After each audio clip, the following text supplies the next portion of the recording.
நெய்யும் ஆயிலும் நம்ம மிக்ஸ் பண்ணி எடுத்து வச்சிருக்கோம். அந்த இதை சேர்த்துக்கலாம். இப்போ நம்ம நெய்யை ஊற்றிட்டோம். இதில் வந்து சில்லி பவுடர் நம்ம ஆட் பண்ணிக்கலாம்.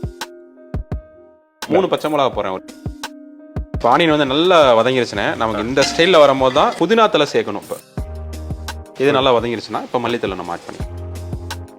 இந்த பக்குவத்தில் நம்ம வந்து சின்ன வெங்காயம் எடுத்து வச்சிருக்கோம். ரொம்ப நைஸாக ஆட்டாம இடிச்ச மாதிரி.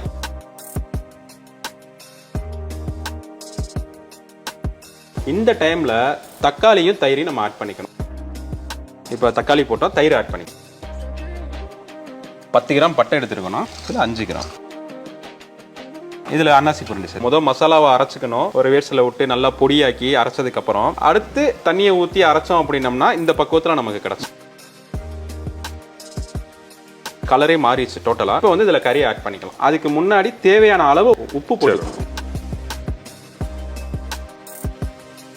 மட்டன் எப்படி வேகிறதுக்கு ஒரு 1/2 hour நமக்கு டைம் எடுக்கும். இப்போ எடுத்து வச்சிருக்க அளவு தண்ணியில் ஒரு பாதி தண்ணி நம்ம ஊற்றிக்கலாம் இந்த கறி வேக வைக்கிறதுக்கு. இப்போ வந்து நம்ம எலுமிச்சம்பழம் ஆட் பண்ணிட்டு ரைஸை நம்ம போட்டோம் அப்படின்னம்னா நம்ம எதிர்பார்க்குற சூப்பரான திண்டுக்கல் பிரியாணி ரெடி.